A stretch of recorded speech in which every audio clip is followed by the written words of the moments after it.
Liv asks, what are everybody's coffee orders?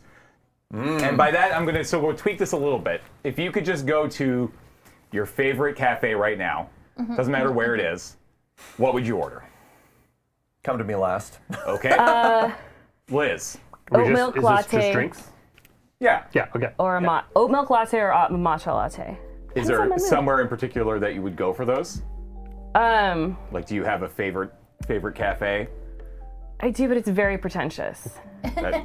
You're sitting next to me. Yeah, you can't possibly have a pretentious surge. So I work at a company that has a amazing coffee shop that's themed for pirates. Oh, yo! And it's beautiful, and we get any drink we want for free. Nice.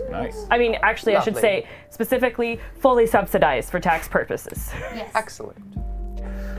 There's a place near my house that I like to walk to every once in a while, and I just grab a mocha, something simple, and a pastry, and sit outside in their giant courtyard with a big old fountain in the center, and just hang out outside and people watch and have a quiet coffee and a pastry. I like the whole experience that you've wrapped into your drink. Yeah. I want one of those as well. You got something, Kate? I definitely am a frequent flyer at Fernwood Coffee. Yeah. Because they make the best cookies that are they're wheat-free. good. Oh my They make thumbprint cookies. Yeah, the peanut butter and jam ones. That are peanut butter and jam, and they're wheat-free, and oh my goodness. And so then my standard order pretty much is an Americano with some heavy cream. Wow. Carrie? I don't have like a favorite coffee shop that I go to, but my standard order anywhere is just a mocha. It's hard to do them wrong, and some of them are really good, and some of them are okay. Have you had Fernwood Coffee's mocha? Have I had Fernwood Coffee's mocha? Have I not taken you to the parsonage yet? I mean, you might have gone Have to the you taken parsonage me side. We definitely went there on like the first day. I don't know what you ordered though. Oh, we went after barbecue. Yeah. You're right. Ah. I don't know if you got a mocha. Then yes, that's Yes. one of my favorites. You I know what I want for lunch today. You guys, Yeah, you know Let's what? go parsonage. They have great bacon sandwiches. Dude, Let's go. I mean, I'll go eat a breakfast bagel. Hell yeah. Heck yeah. Kelly.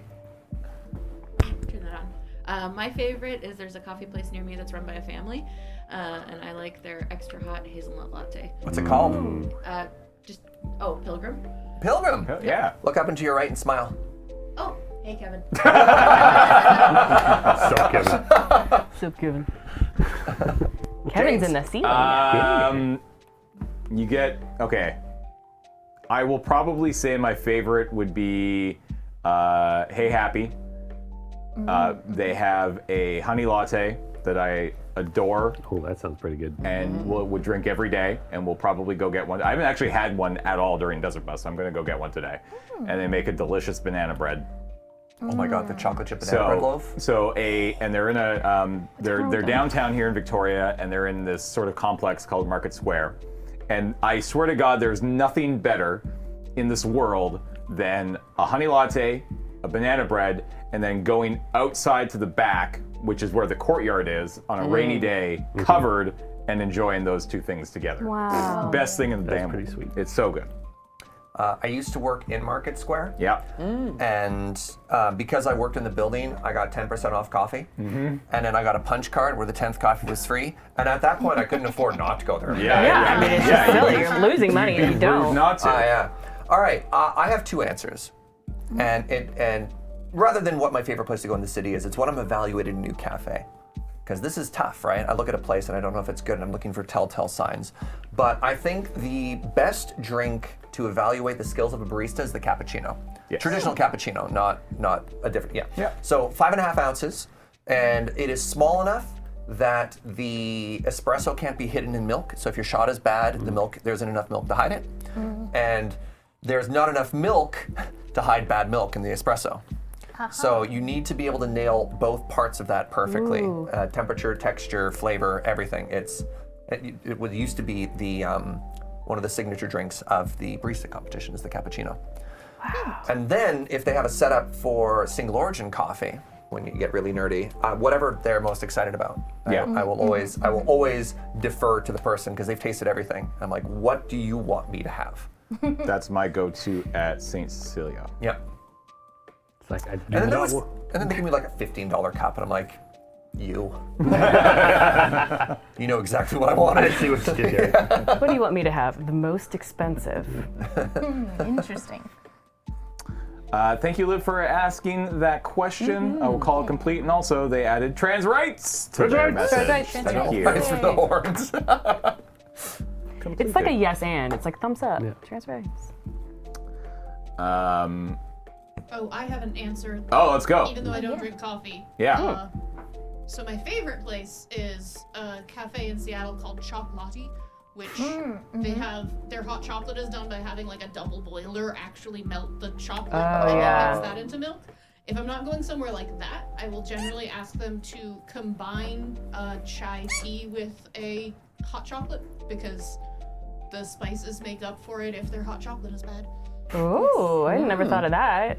Hot tips. Good to know. Is that the indoor seating chocolati or the one near Green Lake?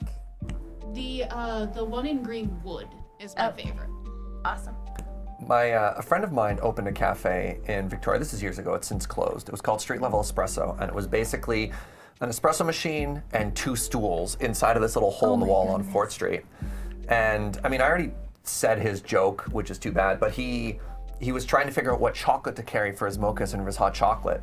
And somebody brought by this like $16 a pound like high-end designer chocolate. No, I think it was more expensive than that because the mochas ended up being $16. It was like very, very, very expensive. And I stole his joke, but he's like, I looked at the chocolate and I knew I couldn't afford it. And then I tasted it and I couldn't afford not to carry it. Oh.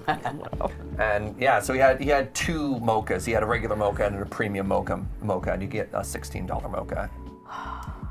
I can't remember the name of the place right now, but there is a place in Seattle that roasts their own cocoa beans and stuff and does like chocolate drinks in more of a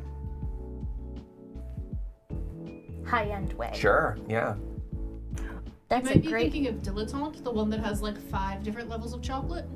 Oh, I've been to Wasn't Dilettante. but hey, that sounds great. That's a great They're place. That fancy, but they're not. Just over there. That's very funny because that's what a dilettante is. That's so fitting. I love the idea. It's like, are you an aficionado, a connoisseur, or a dilettante? Are you? Yeah. That's awesome. Yeah. So an aficionado is somebody who's very passionate about something but not necessarily knowledgeable. A connoisseur is somebody who's like very good and very knowledgeable. And a dilettante, I believe, correct me if I'm mistaken, Chad, used to be a club in Europe of people who were just rich and traveled to places. They called themselves the dilettantes. They'd be like, oh yes, we went down to the Africas and set a tour, and spoke from a position of being very knowledgeable, but the only barrier to entry was being wealthy. So for a cafe being called the Dilettantes is very funny to me. That's perfect. I have a question of chat. If there is an answer, it'd be great to know. So I recently moved to Los Angeles. I guess it was a year ago, so I don't know if I can say recent anymore, but it is a big enough place that I have yet to find a coffee shop that I really love. So if anyone has any recommendations, whether they've lived there or traveled there, I would love recommendations.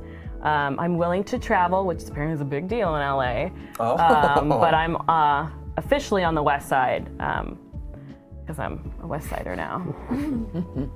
I like how you're like, I don't know if I can still be called like freshly moved to, and I'm like, no, you can. Kate's like, yes, you can. Yes, yes, you can. I feel like you're getting conflicting information here. Yeah. I think Werewolf Hitchhiker got it. I think it's Intrigue. If the guy who runs its name is Aaron, then it's Intrigue. I may have dunked on dilettante too hard. Apparently dilettante is also a way to say a dabbler of all, master of none. Oh, That's what my So okay. I had like a very critical take on that one. Yeah. Right. Master of none. Regardless, question the about name is white coffee. weird. Sorry. Hold on a second. Because it was originally a restaurant made by like a 3 or 4 generation family of like chocolatiers and pastry chefs. And then they made the restaurant and then they got bored of running it and they sold it to someone else who started opening up cafes. So the cafe really fits the original meaning you were going for, and the restaurant doesn't fit either meaning. Microphone? Az was just wondering about white coffee. What's white coffee? Oh, Yeah. White coffee? I mean, so all I know about white coffee is when I went to London, I tried to go to a coffee shop many years ago, and they're like, "Do you want black coffee or white coffee?" And I had never heard of white coffee, which apparently was just coffee with cream. with cream or Yeah. milk. Oh, Oh, okay. Like a flat white idea. Yeah. So when I hear Coffee. white coffee, I just have like a PTSD of embarrassment of everyone being like, "Why don't you know how to order coffee?" so is Well, that that's just a got to UK be like thing? the Tim I Hortons remember thing, seeing right? that in Europe. Yeah, the It's a very white European coffee. thing. Okay.